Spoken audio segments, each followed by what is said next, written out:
Be it resolved that the New Hampshire legislature repeal the death penalty. The death penalty has been around since before the very beginning of the United States.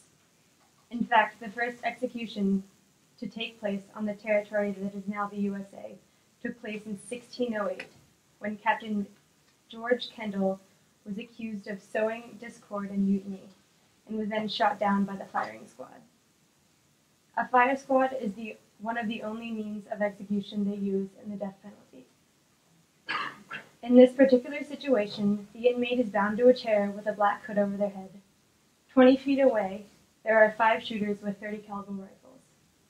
The prisoner then dies of blood loss caused by rupture of the heart. But if they miss the heart, then they just die slowly bleeding to death, and it's very painful.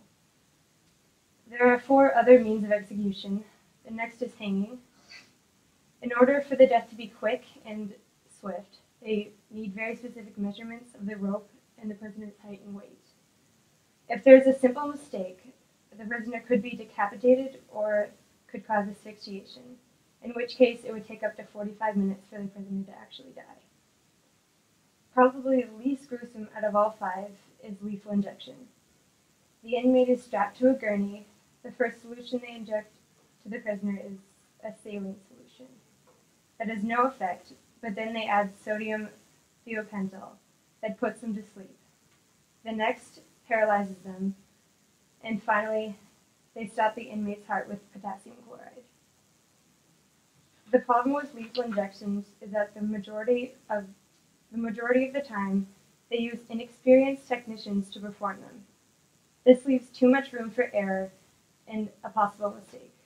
One of the more common mistakes is injecting drugs into their muscles instead of the vein, in which case results in extreme pain. The last 2 forms of execution were both made in an attempt to find a more humane way of killing an inmate. The first is the electric chair, which was meant to replace hanging. The inmate is shaved and then strapped to a chair. A metal cap is attached to their head over a sponge wet with saline. If the sponge is too wet, it can cause a short circuit in the electric current. If it's too dry, then it has a higher resistance to the electricity.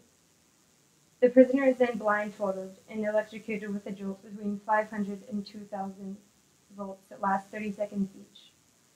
The doctor actually has to wait a while before they can check to see if the prisoner is dead or alive because they're so hot afterwards. They repeat the process until the prisoner is dead. It isn't uncommon for the inmate to steam or smoke during the process. It is also common for the prisoner's eyes to fall out of their head, or for the inmates to actually catch on fire. The other attempt at trying to find a more humane way of execution is the gas chamber. Before the execution begins, the prisoner is strapped to a chair in a chamber with a pail of sulfuric acid. Then they add sodium cyanide into the pail, Before the execution begins, the prisoner is strapped to a chair with a chamber of sulfuric acid. They then add sodium cyanide into the pail. The 2 chemicals cause a chemical reaction that releases hydrogen cyanide gas. The prisoner is asked to take deeper breaths so that they might die faster.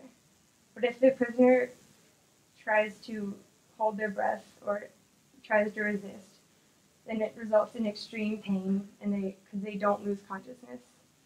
And the pain has been compared to the feeling of having a heart attack.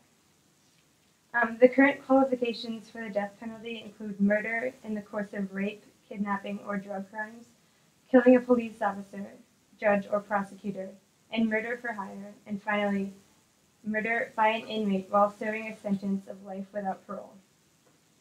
These are all terrible crimes, but are any of these crimes worthy of the torture they go through? There is no humane way to kill a person. What do we even learn from the death penalty?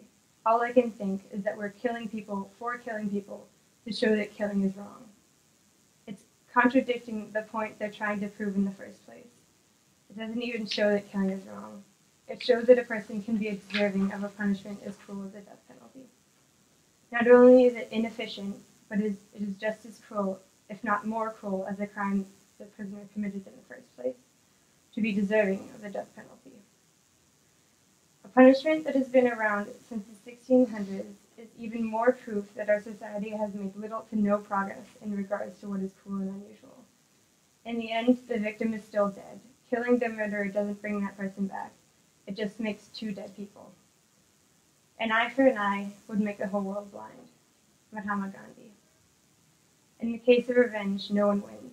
However, if we sentence them to a life in prison, the murderer has to live every day thinking about what they did to that person.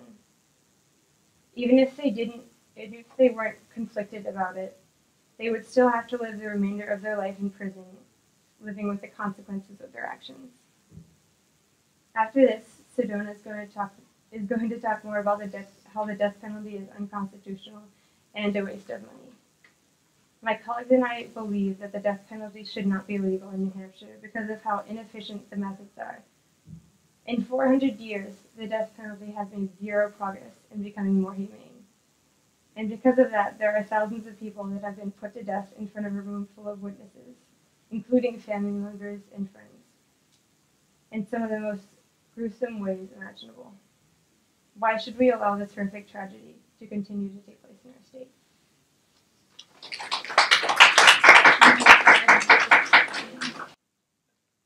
The death penalty serves a legitimate purpose in our judicial system and needs to be maintained. Religious, cultural, and social norms have all shown acceptance of a punishment fitting its crimes. Modern forensic science and policing have made false convictions less common.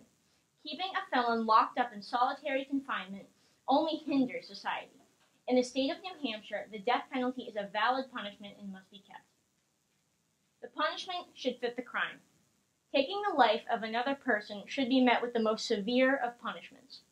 With the death penalty in effect, justice can be served. Think of the victim's family, knowing their loved one's killer is alive after the grisly act they have committed. Giving closure to the family should be law enforcement's number one priority. The execution of a killer is the ultimate source of closure. Prisoners have the chance of parole. If a criminal has killed once before, what will stop them from killing again?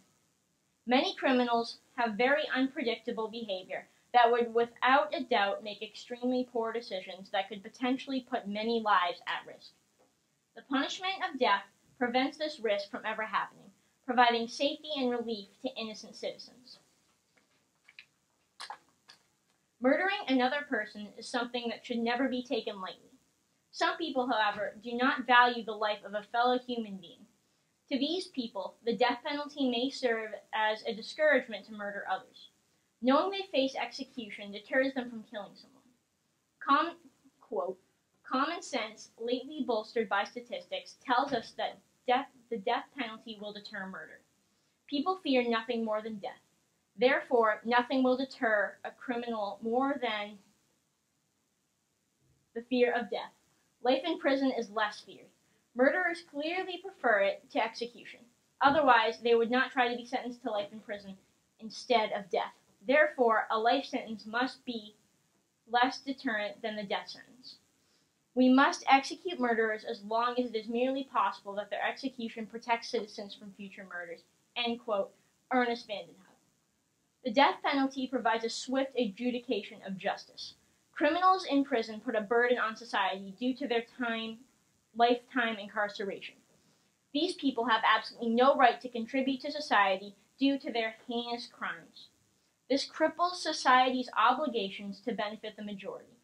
The long-term warehousing of a convicted felon is significantly more inhumane regarding the prisoner and the members of society more than the application of the death penalty.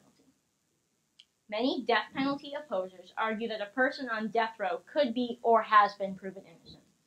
Modern forensic science and policing techniques are used to make the execution of an innocent person highly unlikely. As stated by Stephen D. Stewart, quote, "No system of justice can produce results which are 100% certain all the time. Mistakes will be made in any system which relies upon human testimony for proof. We should be vigilant to uncover and avoid such mistakes.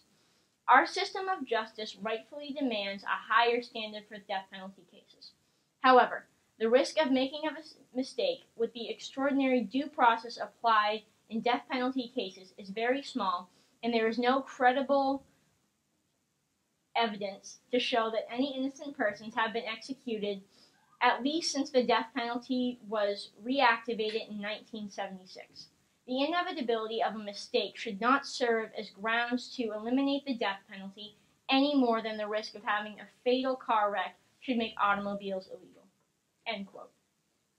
It is also argued that the number of innocent people put on death row is equal to the number of criminals set free. Sweet101.com.